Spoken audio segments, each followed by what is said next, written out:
नमस्ते दोस्तों। क्या आपने कभी सोचा है कि मुगल बादशाहों के महलों की दीवारों के पीछे क्या राज छिपे थे?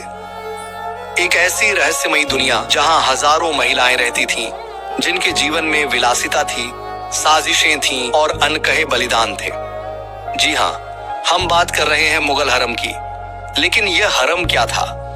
क्या यह केवल बादशाह की अय्याशी का अड्डा था या इसके पीछे कोई गहरा राज था? और सबसे बड़ा सवाल, बादशाह अकबर, जिनके हरम में 5000 से ज्यादा महिलाएं थीं, वे इतनी रानियों और बेगमों को कैसे संभालते थे? कहां से लाते थे ये महिलाएं और उनके साथ क्या होता था? थोड़ा रुके, क्या राजा सभी हराम की औरतों को समय देता था? तैयार हो जाइए, क्योंकि आज हम आपको ले चलेंगे मुगल हरम की उस रहस्यमयी दुनिया में जहां हर कोने में एक कहानी छिपी है। लेकिन रुकिए, क्या हरम में सब कुछ वैसा था जैसा हम सुनते आए हैं? चलिए खोलते हैं इतिहास के पन्ने। हरम का नाम सुनते ही हमारे दिमाग में क्या आता है? एक शाही महल जहां बादशाह अपनी सैकड़ों रानियों के साथ विलासिता में डूबा रहता था। लेकिन दोस्तों, यह केवल आधी सच्चाई है। हरम अरबी शब्द हरम से आया है, जिसका मतलब है पवित्र या निषिद्ध स्थान। मुगल हरम सिर्फ बादशाह की पत्नियों का ठिकाना नहीं था। यह एक विशाल संगठन था जहां बादशाह की माँ, बहनें, बेटियां, रानियां, रखैलें और हजारों नौकरानियां रहती थीं। यह एक ऐसा शहर था जहां बाजार, रसोई, स्कूल और स्नान घर तक थे। लेकिन सवाल यह है, इतनी सारी महिलाएं एक साथ कैसे रहती थीं? क्या वहां शांति थी या साजिशों का जाल? और सबसे बड़ा रहस्य, इन महिलाओं को बादशाह कहां से लाते थे? थोड़ा रुकिए, वो बात हम आपको आगे बताएंगे। पहले हरम की शुरुआत समझते हैं। मुगल हरम की नींव पड़ी बाबर के समय, लेकिन इसे असली रूप दिया सम्राट अकबर ने।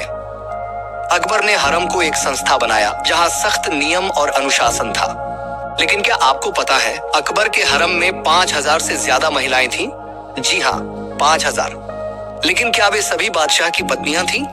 बिल्कुल नहीं। तो फिर ये महिलाएं थीं कौन? चलिए इस रहस्य को और खोलते हैं।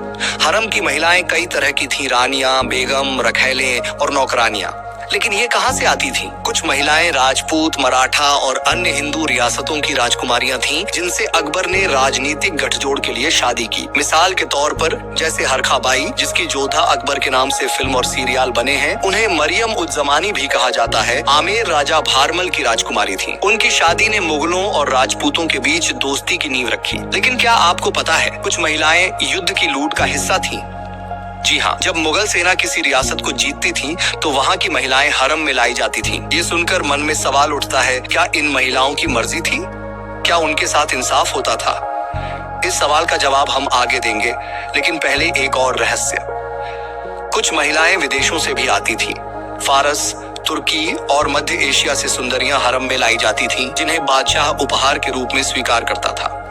लेकिन सवाल यह है, क्या बादशाह इन सभी महिलाओं से प्रेम करता था? क्या वह हर रानी को समय दे पाता था, या फिर हरम में कुछ और ही खेल चलता था? इस सवाल का जवाब जानने के लिए वीडियो को अंत तक देखिए, क्योंकि अब हम हरम के नियमों और उसकी व्यवस्था की बात करेंगे।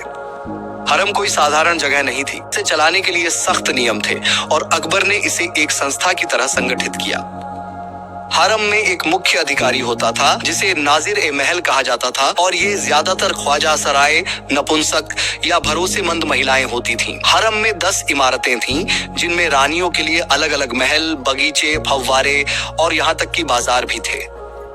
जी हाँ, हरम में बाजार, जहाँ गहने, कपड़े और दूसरी चीजें बिकती थीं। हरम की महिलाओं को सैलरी मिलती थी। सबसे ऊंचे दर्जे की रानियों को हर महीने 1028 से 1610 रुपए तक मिलते थे। आज के हिसाब से ये लाखों रुपए थे। लेकिन क्या आपको पता है, हरम का खर्चा कौन उठाता था? बादशाह के खजाने से, और कई बार रानियां अपनी कमाई से भी हरम को सजाती थीं। मरियम उज जमानी जैसी रानियां व्यापार करती थीं, जो मक्का मदीना तक जहाज भेजती थीं। लेकिन हरम में सब कुछ शाही नहीं था। साजिशें, जलन और छल कपट भी होते थे। तो क्या हरम में महिलाओं के साथ इंसाफ होता था? चलिए अब इस सवाल का जवाब ढूंढते हैं। हरम में रहने वाली महिलाओं का जीवन कैसा था? कुछ के लिए यह विलासिता की दुनिया थी, तो कुछ के लिए एक सुनहरा पिंजरा। रानियों और बेगमों को शाही सुविधाएं मिलती थीं, शानदार कपड़े, गहने और शिक्षित करने के लिए पुस्तकालय। जी हाँ, हरम में स्कूल भी थे जहाँ राजकुमारियों को पढ़ाया जाता था। अकबर ने महिलाओं की शिक्षा पर बहुत जोर दिया, लेकिन क्या सभी महिलाओं को ये सुख मिलता था? नहीं। हरम में कई महिलाएं दासियां थीं जिन्हें युद्धों में लूटा गया था। उनकी जिंदगी मेहनत और गुलामी में बीतती थी, और उनमें से जो सुंदर या समझदार होती थी तो उनको अकबर अपना सलाहकार, और कुछ महिलाएं जिन्हें बादशाह पसंद करता था रखैल बन जाती थीं। अगर वे बच्चे पैदा करती थीं तो उनकी जिंदगी बदल सकती थी। लेकिन सवाल यह है, क्या बादशाह हरम की हर महिला को समय देता था?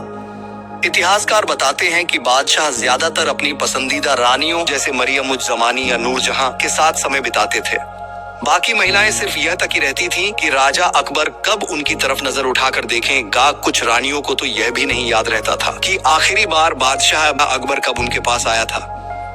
क्या यह इंसाफ था?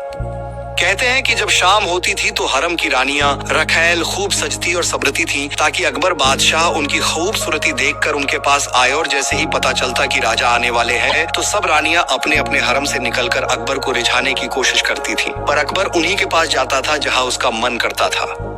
हरम में साजिशें भी कम नहीं थीं। रानियां एक दूसरे से जलती थीं क्योंकि हर कोई अपने बेटे को गद्दी पर देखना चाहती थी। कुछ इतिहासकार बताते हैं कि हरम में गुप्त सुरंगें थीं जहां सजा देने के लिए फांसी घर तक बनाए गए थे।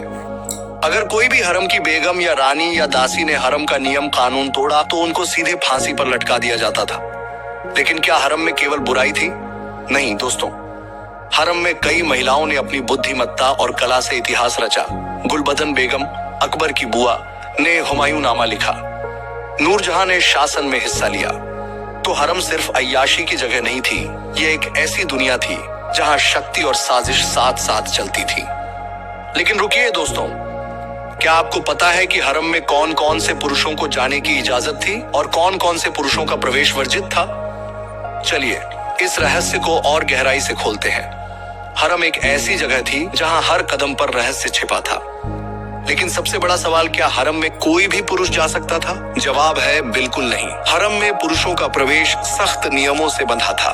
केवल ख्वाजा सराय, नपुंसक जो हरम की देखभाल करते थे, और कुछ भरोसेमंद सैनिक जिन्हें बादशाह का वहां प्रवेश की अनुमति थी। लेकिन क्या सिर्फ अकबर ही हरम में जा सकते थे? नहीं दोस्तों, बादशाह अकबर को भी हरम में प्रवेश के लिए खास इजाजत चाहिए थी। जी हाँ, हरम इतना सुरक्षित था कि बादशाह को भी अपने ही महल में नियमों का पालन करना पड़ता था। कहते हैं कि जब भी जिस बेगम के पास बादशाह को रात बिताना था, उसके लिए उसे आगे शाम होने से पहले पैगाम भेजना होता था, तभी उस बेगम या रानी के पास जाता था। इतना कानून सख्त था। तो फिर कौन कौन से पुरुष जा सकते थे? कुछ खास मौकों पर जैसे शादी या उत्सव, राजकुमार या करीबी रिश्तेदारों को सीमित अनुमति मिलती थी। लेकिन हरम में किसी बाहरी पुरुष का प्रवेश, वह लगभग असंभव था। तो रानियां और बेगम अपना समय कैसे बिताती थीं? हरम में रानियों के लिए कई गतिविधियां थीं। वे शतरंज, चौपड़ जैसे खेल खेलती थीं। कुछ रानियां कविता, संगीत और नृत्य में माहिर थीं। हरम में खास बगीचे थे जहां रानियां टहलती थीं और प्रकृति का आनंद लेती थीं। कुछ रानियां जैसे मरियम उज जमानी व्यापार में भी हिस्सा लेती थीं, और कुछ बेगमें रात भर नशा करती, शराब पीकर टाइम पास करती थी। लेकिन क्या उनकी जिंदगी हमेशा खुशहाल थी? नहीं दोस्तों, कई रानियां अकेलेपन से जूझती थीं, क्योंकि बादशाह का ध्यान कुछ ही रानियों पर रहता था।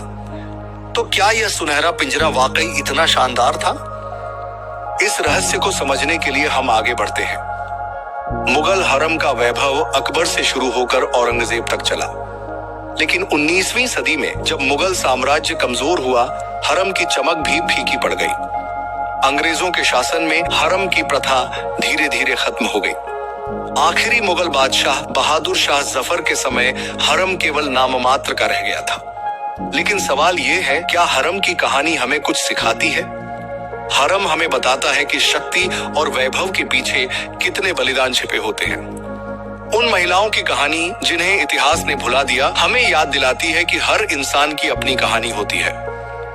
तो दोस्तों, मुगल हरम की यह रहस्यमयी कहानी कैसी लगी? अगर आप चाहेंगे कि हम किसी खास रानी या बादशाह की कहानी को और गहराई से बताएं, अगर हाँ, तो कमेंट में जरूर बताएं। और हाँ, एक आखिरी सवाल, क्या आपको लगता है कि हरम में इंसाफ होता था? इस सवाल का जवाब हमें कमेंट में बताइए और अगली वीडियो में हम इसे और खोलेंगे।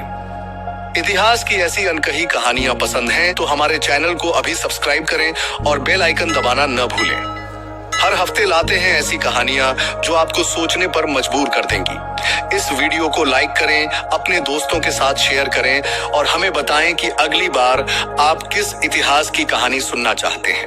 तब तक के लिए इतिहास की इस यात्रा में बने रहें। नमस्ते। अगर हाँ तो कमेंट में जरूर बताएं।